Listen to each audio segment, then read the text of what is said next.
Today, we're going to talk about one of the most powerful yet simplest ways to build wealth in India, the Systematic Investment Plan, or SIP.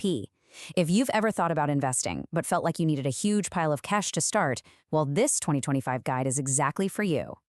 Okay, let's just kick things off with a number that is, well, it's kind of mind-blowing. Look at this, 22,000 crore rupees. Now, that's not the total amount invested ever.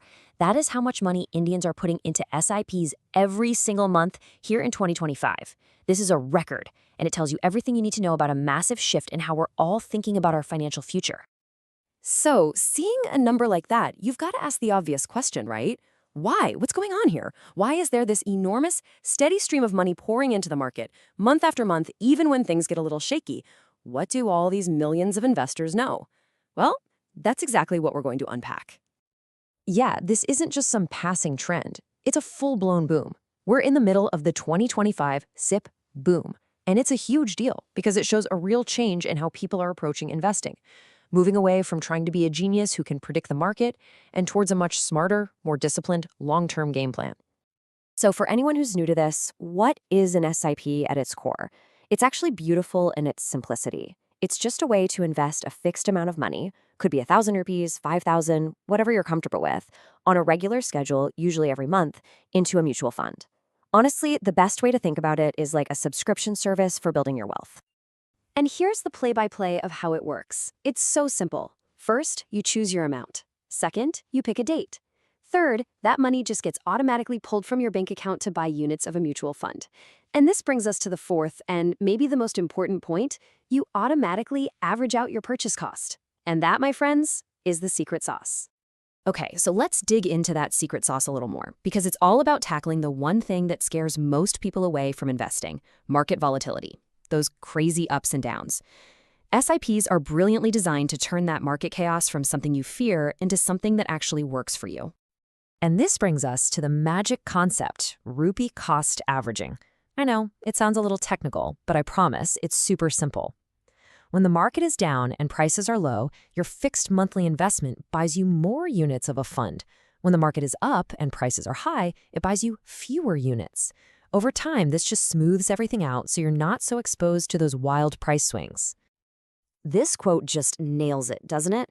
The single biggest mistake, the biggest trap that investors fall into is trying to time the market. Guessing the perfect day to buy low and sell high. It's a loser's game. An SIP takes all of that emotion, all of that guesswork completely off the table. You just invest on autopilot. And this slide right here, wow, this is the aha moment. It perfectly shows why you have to be patient. Look at the left side, the short-term game. If you only stick with it for a year or two, you might get unlucky, catch a down market, and see pretty disappointing returns, maybe even nothing. But now, look at the right. Over 5 years or more, that rupee cost averaging and the incredible power of compounding really kick in, turning all that short-term noise into a huge long-term win. Okay, so you get it. You understand the how and the why.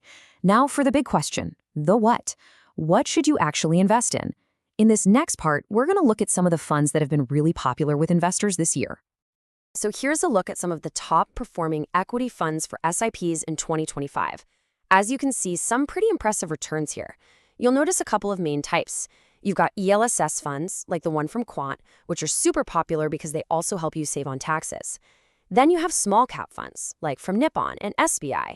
These guys invest in smaller, up-and-coming companies, so they have higher growth potential, but, also a bit more risk. But what if you're not a big risk taker? What if you want that growth, but with a bit more of a safety net? Well, that's where hybrid funds have become a massive hit. You can see the big names here, like ICICI and HDFC. They basically give you the best of both worlds by mixing stocks for growth with safer things like bonds for stability. It's all about balance. And hey, it's not just about mutual funds anymore. You can also do an SIP directly into individual stocks. This slide shows some of the big public sector stocks that have been really popular for the strategy lately, like Mazagon Dock and IRFC. It's definitely a higher risk, higher reward move, but it's a trend that's picking up steam. All right, let's bring it all home.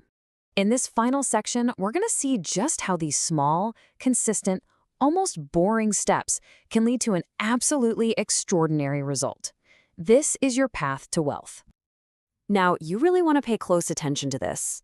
This isn't some fantasy calculation. This is a real-world example. We're about to see the incredible story of how just 1,000 rupees a month turned into an absolute fortune. And look how simple the setup was. An investor put just 1,000 rupees a month into the HDFC FlexiCap fund, and they just did it for 30 years. That's it. No complicated strategies, no trying to time the market, no big lump sum to start. Just discipline and time. And this is the result. That simple 1,000 rupee monthly investment grew into 2 crore rupees. This, right here, is the jaw-dropping power of compounding. Think about it. The total amount they invested was only 3.6 lakh rupees over 3 decades. The final amount is nearly 60 times that. This just proves that your greatest asset in investing isn't money, it's time. But, and this is a really big but, to get results like that, you have to avoid the classic traps you see here. The biggest mistakes are almost always emotional. Getting impatient and pulling your money out too early, getting scared and stopping your SIPs when the market dips, which is literally the best time to be buying. So, to wrap this all up, how do you do it right? Well, the experts all point to a few clear, simple rules. First, think long-term. 5 years is the absolute minimum. Diversify your investments. If you're nervous about risk, use those balanced hybrid funds. And the most important rule of all, just stick to the plan, especially when the market is scary. So we'll leave you with this one final thought. The numbers are clear, the strategy is simple, and the potential is just immense. We've seen that the most powerful force in this entire game isn't how much money you start with, but how much time you give that money to grow.